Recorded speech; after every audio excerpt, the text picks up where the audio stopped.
Welcome to the vendor training course, Landscaping Services. In this course, I will discuss the potential landscaping services you will perform at a property and the proper way to complete each. Let's begin. The first step before starting any landscaping order is to take before photos of the current landscape. This will provide safeguard and the client with a record of how the property looked before any landscaping services were completed on site. After taking the photos of the location, any debris located in the yard and in the beds, such as tree limbs or sticks, must be picked up, bagged, and removed. Heavy yard debris like fallen trees needs to be cut into smaller pieces and removed. To learn more about the proper way to remove trees, view our training course, Tree Removal. When removing leaves, there are two proper methods to follow. One is the bag method, in which you would dispose of the leaves by placing them into bags utilizing a rake and a shovel. Provide photos of the leaves being raked and placed into the bags. Remove these bags from the property and take them to the dump. The second option is the tarp method, where you would rake or blow the leaves onto a tarp. Photos should be taken while the leaves are being placed onto the tarp. Additionally, you will want to estimate how many cubic yards of leaves are on the tarp and write this number on a placard. Photos should also be taken of the placard, on the tarp, and of the leaf-filled tarps being loaded onto the truck with the placard card present. The size of the tarp should be measured with a tape measure and reported on your update. Also, show the dimensions of your truck or trailer and provide the appropriate load photos.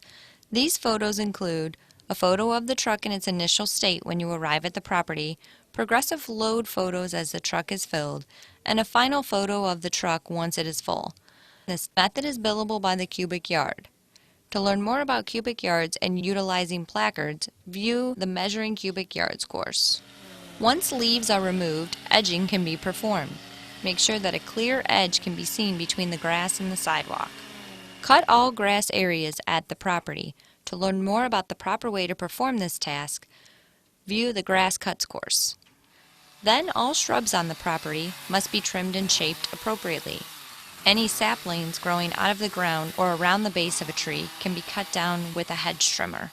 All clippings must be bagged and removed once trimming is completed. Be sure to not only clean up the clippings that have fallen onto the ground, but any clippings that may have fallen into the trees or shrubs as well. Additionally, if there are any saplings growing in the gutters or if there are any tree branches that are over the roof, please bid to remove or trim. Tree branches should be trimmed 18 inches away from the roof. After the work has been completed, please ensure all sidewalks and driveways are blown free of dirt and clippings. This will also include the neighbor's driveway or any areas of a neighboring property that have debris on them. If there are open front or rear porches, they too should be blown clean. Safeguard offers an upgraded landscaping package, which is only completed on post-sale properties. These services help provide curb appeal when marketing a property.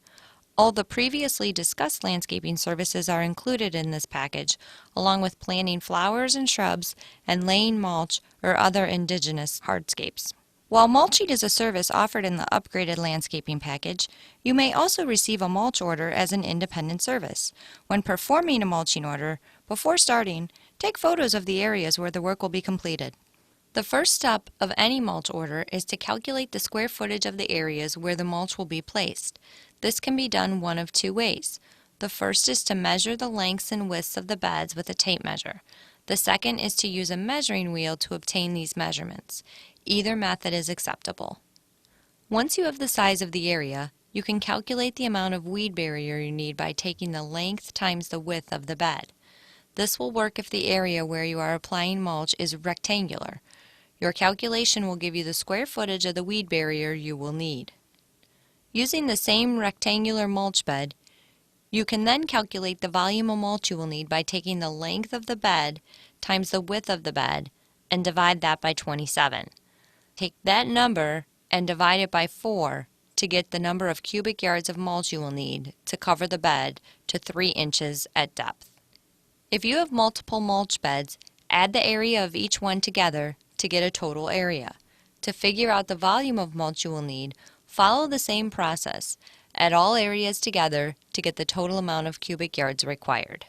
To prepare the area for the mulch, the flower beds need to be cleared of all weeds.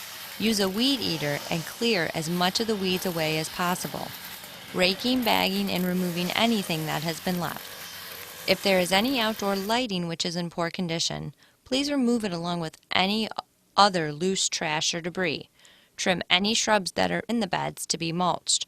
All clippings will need to be raked, bagged, and removed. To help kill off any remaining weeds or to prevent them from growing in the future, all areas to be mulched must be sprayed with weed killer.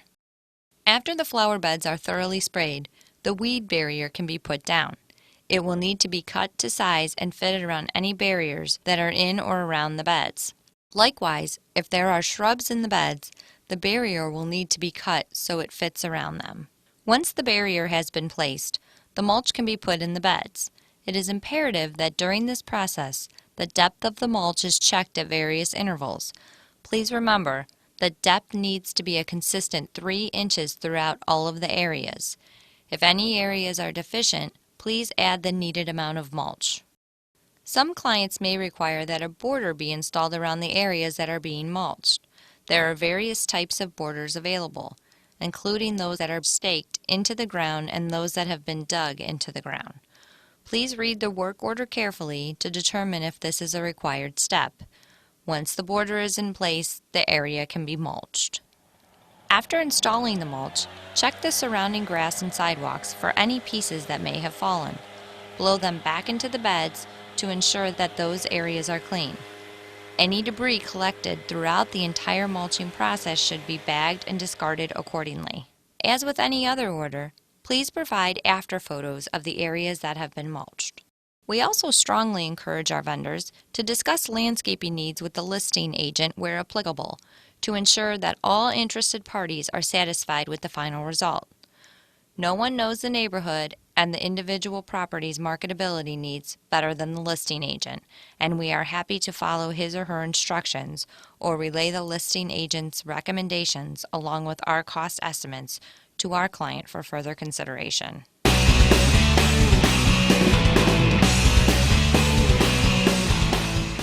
I hope you found this course to be helpful.